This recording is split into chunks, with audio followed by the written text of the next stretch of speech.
سنو کہ لکھتا ہوں میں دردناک وہ منظر. اعوذ باللہ من الشیطان الرجیم. بسم اللہ الرحمن الرحیم. تمام حمد اس خالق کائنات کے لیے جو تمام جہانوں کا پالنے والا ہے، اور تمام تر درود و سلام محمد و آل محمد کے لیے. قائم ٹی وی کے کراچی کے اسٹوڈیو سے میں ہوں آپ کے ساتھ شیری زہرا. تمام دیکھنے اور سننے والوں کو قائم ٹی وی کے پروگرام کربلا کب، کیوں اور کیسے میں السلام علیکم. امید ہے آپ تمام لوگ خیر و عافیت سے ہوں گے، اور اس وقت ہمارے ساتھ موجود قابل احترام شخصیت محترمہ رباب کاظمی صاحبہ، جو کہ مفسرہ قرآن بھی ہیں. السلام علیکم. وعلیکم السلام. بہت شکریہ شیری آپ کا کہ ہم دوبارہ اس پروگرام میں جو ہے ڈسکشن کر رہے ہیں کربلا پہ. تو جی محترمہ رباب کاظمی صاحبہ، ہمارا جو ٹاپک ہے کربلا کب، کیوں اور کیسے، اس کے بارے میں ہم آپ سے سوالات کریں گے، کیونکہ اس سے جڑے اور اس سے منسلک جو سوالات ہیں بالخصوص ینگ جنریشنز میں وہ سوال بہت اٹھتے ہیں. تو اس حوالے سے میں آپ سے کچھ سوالات کرنا چاہوں گی. جی بالکل. جی، کربلا کب رونما ہوئی؟ دیکھیے، کربلا کب رونما ہوئی، کربلا کی ایک طویل تاریخ ہے جی، اور کربلا ہمیشہ رونما ہوئی ہے. حضرت آدم سے لے کے امام حسین علیہ السلام تک جائیے تو کربلا ہوتی رہی ہے، واقعہ ہوتی رہی ہے. کیونکہ دیکھیں یہ وہ جگہ تھی جہاں پہ ہر نبی کے لیے کہا جاتا ہے اور ملتا ہے ہمیں تاریخوں میں کہ ہر نبی جب اس زمین سے گزرے ہیں وہاں پہ انہیں جو ہے مصیبتوں کا سامنا کرنا پڑا، انہیں آزمائشیں آئی ہیں، ان سے کا امتحان لیا گیا ہے. اور ہر نبی جب وہاں پہنچے تو انہیں جب یہ معلوم ہوا کہ اس زمین پر ان سب کا وارث یعنی کہ امام حسین علیہ السلام جو ہے وہ قیام کریں گے، نہبت امام حسین علیہ السلام ہوگی، تو واقع ہوگی وہاں پر، تو وہ سب یہی تھا کہ سب نے وہاں پہ گریہ بھی کیا اور سب نے وہاں پہ امتحان بھی دیے. لیکن سب کے امتحان سے زیادہ شدت امام حسین علیہ السلام کے امتحان کی تھی، کیونکہ ایسا امتحان تاریخ انسانی میں نہیں ملتا. ایسا معرکہ، ایسا واقعہ، ایسا سانحہ نہ کوئی اتنی بڑی شخصیت تھی جو امام حسین جیسی معتبر شخصیت اور شباب الاہل جنہ کے وہ پھول ہیں اور سردار ہیں جنت کے، ایسی شخصیت بھی کوئی کبھی نہیں تھی. یعنی کہ تاریخ انسانی میں حضرت آدم سے لے کے رسول اللہ صلی اللہ علیہ وآلہ وسلم اور امام حسین علیہ السلام تک ایسی کوئی شخصیت نظر نہیں آ رہی ہے. یہ تو حقیقت ہے کہ حضور صلی اللہ علیہ وسلم افضل الانبیاء بھی ہیں اور خیر البشر بھی ہیں، لیکن امام حسین علیہ السلام کے لیے رسول اللہ صلی اللہ علیہ وآلہ وسلم کا یہ ارشاد فرمانا کہ حسین و منی و انا من الحسین. لوگ اس بات سے پریشان ہوتے ہیں کہ یہ حسین و منی و انا من الحسین کے اندر کیا چیز چھپی ہوئی ہے، کیا ایسی بات چھپی ہے جو رسول اللہ صلی اللہ علیہ وآلہ وسلم کو ظاہر ہے ہمارے نبی صلی اللہ علیہ وسلم اپنی مرضی سے کچھ ادا نہیں کرتے تھے اپنی زبان سے، اور قرآن اس بات کی خود گواہی دے رہا ہے کہ وما ینطق عن الہویٰ، کہ وہ تو اپنی زبان سے کچھ بات ہی نہیں کرتے ہیں، وہ تو صرف وحی پروردگار عالم سے بات کرتے ہیں. تو یہ بھی وحی پروردگار عالم ہے کہ یا نبی آپ اعلان کیجئے کہ حسین و منی و انا من الحسین. تو لوگوں نے اس پہ تحقیقیں کی کیسے کہ حسین کے لیے کہا گیا ہے، امام حسین علیہ السلام کے لیے. تو بس جب امام حسین علیہ السلام اس دنیا میں تشریف لائے ہیں، اور یہ وہ شخصیت ہیں کہ جن کی اس دنیا میں آمد بڑی عجیب تھی کہ انہوں نے 6 مہینہ اپنے ماں کے شکم میں گزارا ہے، اور 6 مہینے کے بچوں کے لیے کہا جاتا ہے کہ اس دنیا میں جو ہے زندہ باقی نہیں رہتے. حضرت یحییٰ کے لیے ایک ملتا ہے اور ایک امام حسین علیہ السلام کے لیے. یہ وہ 2 بچے ہیں جو کہ 6 مہینے میں متولد ہوئے اور دنیا میں زندہ رہے، باقی رہے. ظاہر ہے اللہ تعالیٰ اپنی کمالات، اپنے معجزات اسی طرح سے روٹین سے ہٹ کے چیزوں پہ دکھا رہا ہوتا ہے کہ دیکھو ایک جو اہم ترین کام کرنے کے لیے آ رہا ہے اس کی ولادت بھی مختلف ہی ہوگی. تو اب یہ کہ حسین و منی کی بات آتی ہے، تو جب اس پہ تحقیق ہوئی تو پتہ لگا کہ امام حسین علیہ السلام کو دہن مبارک سے یعنی کہ زبان مبارک رسول اللہ صلی اللہ علیہ وآلہ وسلم چسایا کرتے تھے. یعنی کہ آج کل تو ماں باپ یہ کر بھی نہیں سکتے ہیں، لیکن یہ معجزہ ہی ڈیفرنٹ ہے کہ ایک جو ہیں وہ خاتم النبیین ہیں، تمام نبیوں کے سردار ہیں اور حبیب پروردگار عالم ہیں، تو وہ زبان اپنی چسا رہے ہیں امام حسین علیہ السلام کو۔ تو چسانے کا مطلب صرف چسانا نہیں ہوتا تھا، بلکہ وہ شیر جاری ہوتا تھا جو کہ نبوت کا شیر امامت کو پلایا جاتا تھا۔ اور پھر کیا ہے کہ امام حسین علیہ السلام کچھ عرصے تو زبان جو ہے وہ زبان مبارک رسول اللہ صلی اللہ علیہ وسلم سے شیر لیتے رہے۔ اس کے بعد سے پھر جو ہے نبی اکرم صلی اللہ علیہ وآلہ وسلم اپنی شہادت کی انگلی یا انگوٹھے سے کہیں پہ لکھا ہے کہ وہ جو ہے وہ شیر اپنے انگوٹھے سے، یعنی کہ اب بات یہ آ گئی کہ جو کچھ امام حسین علیہ السلام کے گوشت خون میں موجود ہے وہ سب رسول اللہ صلی اللہ علیہ وآلہ وسلم کا ہے۔ تو اب نبی اکرم یہ ارشاد فرمائے کہ حسین و منی و انا من الحسین، تو ایسا بتائیے کہ جس کا خون، جس کا گوشت رسول اللہ صلی اللہ علیہ وسلم کے جسم سے جاری ہونے والے شیر سے تیار ہوا ہو، وہ کیسے نہیں حسین و منی ہوگا، جس کے لیے کیسے نہیں رسول اللہ صلی اللہ علیہ وسلم ارشاد فرمائیں گے کہ حسین و منی و انا من الحسین۔ تو کربلا واقعہ ہوتی رہی ہر دور میں، ہر نبی کے دور میں ایک کربلا، لیکن اسے صغیر کربلا کہیں گے، اسے چھوٹی کربلا کہیں گے، کہ اس کا افیکٹ آپ مجھے بتائیں کہ ہم حضرت نوح کے سفینے کے وہاں پہ بھور میں پھنس جانے کو کیا اس کو روتے ہیں؟ بالکل نہیں روتے نا، لیکن ان کا امتحان وہ اس ہی لیول پہ تھے، ان کا وہ درجہ تھا کہ صرف وہ بھور میں پھنسے ہیں تو آواز دے رہے ہیں کس کو؟ پنجتن پاک کو آواز دے رہے ہیں، وسیلہ بنا رہے ہیں، ان کے وسیلے سے دعا کر رہے ہیں، اور ان کی کشتی جو ہے وہ ان 5 کیلوں کی وجہ سے، جو کہ نوری کیلیں آئی تھیں اور ان کے سفینے میں لگائی گئی تھیں، اس کی وجہ سے وہ سفینہ محفوظ رہا۔ یعنی کہ سب وہاں گئے، امتحان لیا، لیکن کامیابی محمد والے محمد کے وسیلے سے ان سب کو نصیب ہوئی ہے، یعنی کہ امتحان دیتے رہے۔ لیکن یہ تو خود پورا وسیلہ اس وقت اٹھ کے کربلا کے مقام پہ پہنچے ہیں، نہبت کربلا کے لیے گئے ہیں، یعنی کہ قیام کے لیے انہوں نے کوچ کیا ہے، تو یہ تو خود پورا سبیل ہے، چاہے تو کربلا ادا کریں، چاہے تو کربلا نہیں ادا کریں۔ ایک کربلا صغیر ہوئی جو ہر نبیوں کو وہاں پہ امتحان دینا پڑا۔ اب لیکن جو امام حسین علیہ السلام کی جو کربلا واقع ہے اسے کربلا صغیر کہتے ہیں، کہ تمام نبیوں نے وہاں پہ امتحان دیا اور کامیاب بھی ہوئے اور وہاں سے بحفاظت نکل بھی گئے۔ لیکن امام حسین علیہ السلام کے دور میں امام حسین علیہ السلام پہ جو کربلا واقعہ ہوئی وہ 61 ہجری کے اندر واقعہ ہوئی، اور اسے کربلا صغیر کہیں گے کیونکہ آج تک نہ اس جیسے کوئی شخصیت تھی، یعنی کہ امام حسین علیہ السلام جیسے شباب الاہل جنہ کے جو ہے جنت کے سردار جیسی نہ کوئی شخصیت تھی، بالکل ٹھیک ہے، اور نہ 1400-1500 سال گزرنے کے بعد آج تک گریہ رکا ہے۔ مجھے بتائیں اگر ہم گریہ کو ناپیں کہ کتنا لیٹر ہے تو یہ اربوں لیٹر آنسو ہوں گے جو کہ امام حسین علیہ السلام پہ اب تک بہہ چکے ہیں۔ بے شک آج تک کوئی ایسا ذکر نہیں ہے، کوئی ایسا جو ہے سانحہ نہیں ہے کہ جس کے لیے ماتم ہوتا رہا۔ بے شک۔ جی رباب کاظمی صاحبہ، وقت ہوا جاتا ہے ایک مختصر سے وقفے کا، وقفے کے بعد ہم پھر حاضر ہوں گے۔ کہ لکھتا ہوں میں دردناک وہ منظر، سنو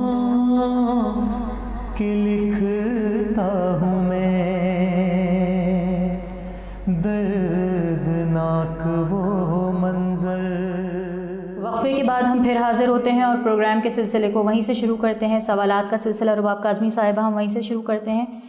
کربلا کے کیا معنی ہیں؟ دیکھیے کہ امام حسین علیہ السلام جب کربلا میں وارد ہوئے ہیں اور وہاں پہ جب امام کے گھوڑے نے قدم اٹھانے سے گریزاں ہو گیا اور اس نے چلنے سے انکار کر دیا ہے، یعنی کہ امام کوششیں کرتے رہے کہ، اور اس کے بعد یکے بعد دیگرے کئی انہوں نے جو ہے وہ اپنے سوار چینج کی، یعنی کہ سواریوں کو چینج کیا ہے۔ امام بار بار سواری چینج کرتے رہے، ایک کے بعد دوسرا گھوڑا آتا رہا، امام اس پہ سوار ہوتے رہے، لیکن سب نے چلنے سے انکار، یعنی کہ ایک طرح سے زمین نے قدم پکڑ لیے تھے ذوالجناح کے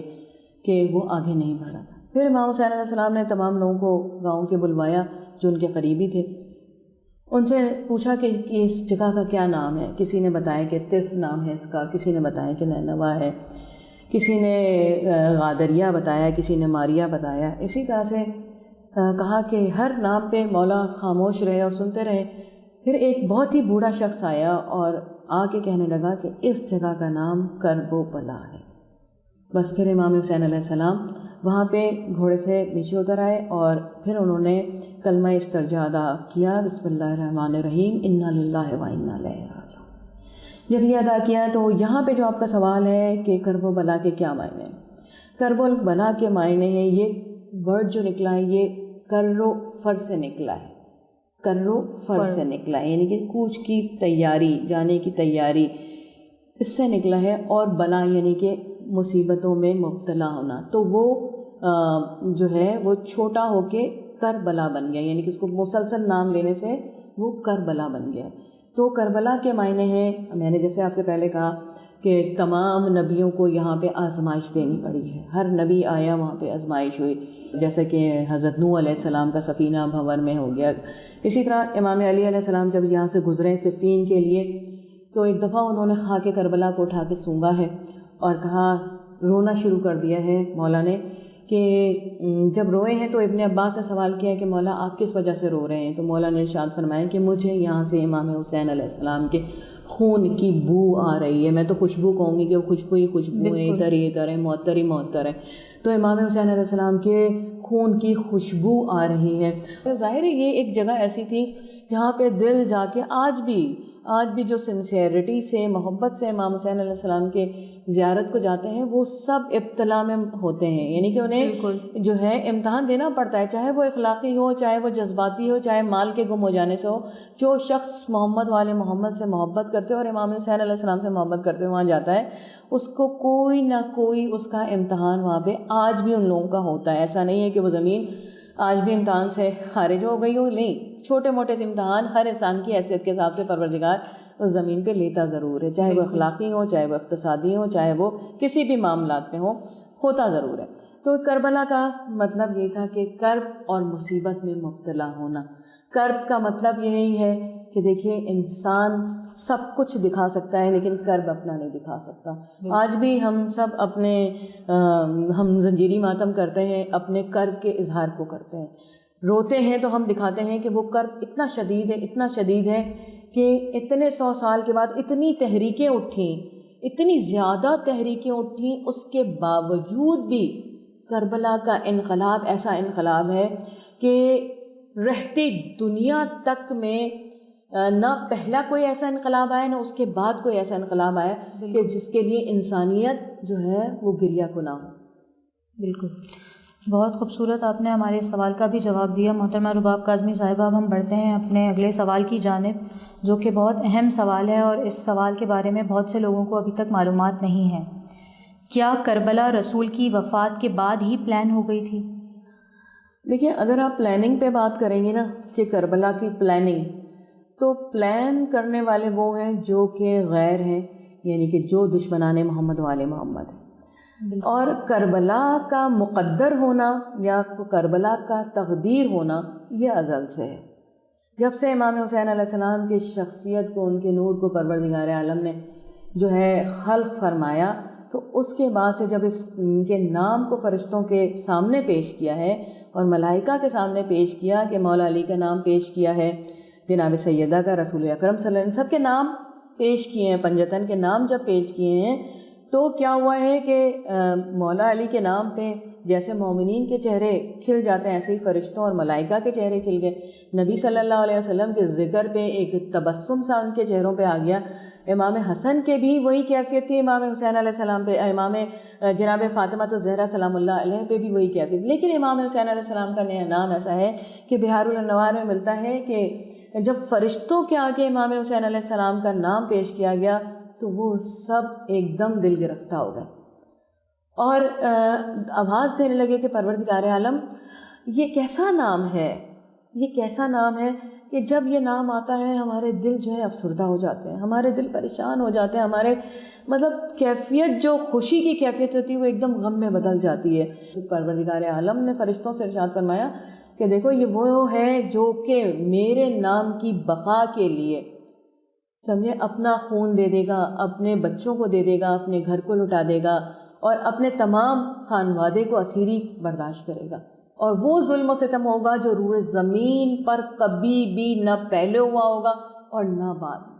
ہمیں مظالم کی کہانیاں ملتی ہیں مختلف علاقوں میں کہ یمن میں اتنے لوگوں کو مار دیا، روہینیا میں اتنے لوگوں کو مار دیا، برما میں مار دیا، لیکن آپ مجھے بتائیے کیا ان کی عزاداری کوئی ہوتی ہے؟ ان کی کہیں عزاداری نہیں۔ دل سن کے تنگ ہوتا ہے، تکلیف دہ ہوتی ہے کہ اتنے انسانوں کو مارا گیا ہے، لیکن اس کا اثر کچھ عرصے تک ہی رہتا ہے، کچھ عرصے تک وہ اثر رہتا ہے اور اس کے بعد سے وہ اثر ختم ہو جاتا ہے۔ لیکن امام حسین علیہ السلام وہ ہیں کہ اتنی صدیاں گزر گئی، چھوٹی بات نہیں ہے، بہت بڑی بات ہے کہ اتنی صدیاں گزر گئیں، اتنی سارے انقلابات آ کے گزر گئے، لوگوں کی کتنے ہی کہا جائے، اس کے بعد بھی کتنے لوگوں نے امام حسین علیہ السلام کے نام پہ قیام کیا لوگوں نے، تو ان قیام کا بھی وہ اثر نہیں تھا جو کہ ذکر امام حسین علیہ السلام کہ کہا جاتا ہے کہ جس طرح سے امام حسین علیہ السلام کی لاشیں کا مسلح کیا گیا ہے نا، تو انسانی تاریخ میں ایسا مسئلہ کہیں نہیں ملتا ہے۔ کیا کربلا رسول کی وفات کے بعد ہی پلان ہو گئی تھی؟ بالکل، یہ رسول اللہ صلی اللہ علیہ وسلم کی زندگی میں پلان ہو چکی تھی، اور اس کا یہ تھا کہ جب فتح مکہ ہوئی ہے تو وہاں پہ جن لوگوں نے ہمیشہ نبی اکرم صلی اللہ علیہ وسلم سے جنگ کی ہے، انہوں نے وہاں پہ ہی اپنے جو ہے وہ اعلان، ایک دوسرے سے ڈسکشن ہو گئی، جو وہاں جن لوگوں نے فتح کیا تھا اور جو لوگ فتح ہوئے تھے، انہوں نے آپس میں یہ ڈسکشن کی کہ اب تو نبی تمہارا جو بھتیجا ہے وہ تو اب شاہی کرے گا، یعنی کہ اب وہ حکومت کرے گا ہر جگہ پہ۔ تو یعنی کہ نظریہ یہ تھا کہ نبی صلی اللہ علیہ وسلم حکومت کے لیے تمام کام کر رہے ہیں، اور جب یہ نظریہ ہو کہ حکومت ہے، دنیا کے لیے چیز ہے، تو پھر جو ہے نبی اکرم صلی اللہ علیہ وسلم کی روحانیت، معاونیت اور جو ہے کہا جائے کہ جو اسلام لایا گیا ہے انسان کی نجات کے لیے، اس طرف نہیں جائیں گے، بلکہ کیا ہے حکومت کی طرف، دنیا کی طرف جائیں گے۔ اور پھر نبی صلی اللہ علیہ وسلم کی بات جو ہے یہ جب سارا معاملہ اٹھا ہے کہ کون جو ہے اس کا دعوے دار ہے اور کون حکومت کرے گا، تو اس حکومت کے سلسلے میں جو ہے ہمارے تمام جو خلافت کا سلسلہ چلا، اس میں یہ بات باور ہوتی چلی گئی، اور ہر شخص جو ہے اس کا ایک حصہ تھا جو ڈلتا چلا گیا کربلا کے لیے، یعنی کہ اسلام کی تعلیمات مسخ ہوتی چلی گئیں اور کربلا کے جو ہے وہ پلاننگ اوپر آتی گئی، یہاں تک کہ دیکھتے ہیں کہ امام علی علیہ السلام جب کوفے میں ہیڈ کوارٹر بناتے ہیں، اپنا سینٹر بناتے ہیں اور کیا جائے خلافت کو وہاں لے کے جاتے ہیں، تب بھی وہاں پر وہ لوگ آ کے جمع ہو گئے جو کہ ان کے خلاف تھے، ان سے جلتے تھے اور یہ سمجھتے تھے کہ بس حکومت ہی حکومت اصل چیز ہے، شاہی اصل چیز ہے۔ تو امام علی علیہ السلام کی شہادت پیش خیمہ ہے امام حسین علیہ السلام کے کہا جائے کہ شہادت کا، اور یہی صرف نہیں ہے کہ دیکھیں جناب سیدہ سلام اللہ علیہ جو ایک خاتون ہیں، اور ان کے لیے نبی صلی اللہ علیہ وسلم کی اتنا احترام ہے، اور فرما رہے ہیں کہ فاطمہ بزت و منی، کہ فاطمہ میرا حصہ ہے، اس سے بڑھ کے اور کوئی بات ہو نہیں سکتی ہے۔ لیکن اس جملے کو سمجھنا، اس کو جو ہے اختیار کرنا، وہ انہوں نے نہیں کیا، بلکہ وہ یہی سمجھتے رہے کہ فاطمہ بھی ایک عام سی بیٹی ہیں، جبکہ وہ ہیں جو کہ مادن رسالت ہے، مادن امامت ہے۔ تو یہ بات نہیں سمجھ آئی انہیں، اور نہ اس کو انہوں نے سمجھنے کی، اس کی گہرائی کو سمجھنے کی کوشش کی، بلکہ ان کے ذہن میں دنیاوی مادی معاملات ہی رہے، اور وہ یہ چاہتے رہے کہ یہ جو مادی معاملات ہیں کسی طرح سے بھی یہ ان کے اختیار میں چلے جائیں۔ تو بس کیا ہے کہ امام علی علیہ السلام سے پہلے جن لوگوں کی خلافت آئی، انہوں نے وہ پورے کا پورا سجا ہوا جو ہے حکومت وہ ان کے حوالے کر دیا بنو امیہ کے۔ اور بنو امیہ کی یہ ہسٹری ملتی ہے کہ بنو امیہ ہمیشہ سے جو ہے وہ ان سے جلتے رہے ہیں۔ اس کے بعد سے دیکھیں کہ جب بنو امیہ نے بالکل اپنا پنجے گاڑ دیے ہیں حکومت پر، اور اپنی حکومت کو ایکسپینڈ کرتے چلے گئے ہیں، کہ کہا جاتا ہے کہ فرعون کی حکومت کے برابر یزید کی حکومت تھی، اور بار بار دھمکی آمیز خطوط امام حسین علیہ السلام کو آتے رہے۔ اور یہی دیکھیں کہ امام حسن علیہ السلام سے جو شرائط نامہ ایک طے ہوا، وہ بھی اسی بات کا تھا کہ امام حسن علیہ السلام جنگ نہیں چاہتے تھے، کیونکہ پروردگار عالم نے ایک تو مقدر نہیں کیا ہوا تھا ان کا، اور دوسری بات یہ تھی کہ خود جو ہے امام حسن علیہ السلام صلاح چاہتے تھے کہ جو ہے تبلیغ دین حرام سے ہو سکے، جو اتنے سال کا گرد جمع ہو چکی تھی اس کو امام حسن علیہ السلام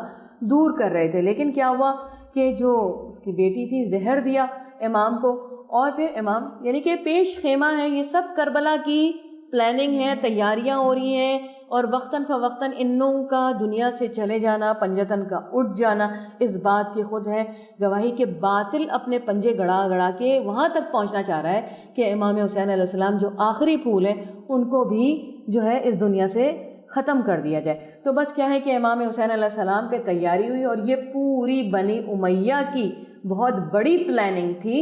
کہ امام کو، جبکہ آپ کو میں وصیت بتاؤں کہ معاویہ کی وصیت کیا تھی۔ معاویہ کی یہ وصیت تھی کہ دیکھو اس نے لکھا تھا کہ یزید کو کہ تم جو ہے نا سب سے جنگ کر لینا لیکن امام حسین سے جنگ نہ کرنا۔ جزاک اللہ جی، آپ نے ہمیں سوال کا بھی بہت بخوبی جواب دیا، اور اسی کے ساتھ ہمیں اس نشست سے اجازت دیجیے۔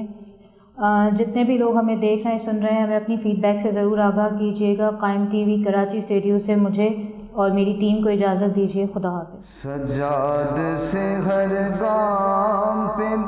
کہتی رہی زینب تم حوصلہ رکھنا کہ پھوپھی ساتھ کھڑی ہے، وہ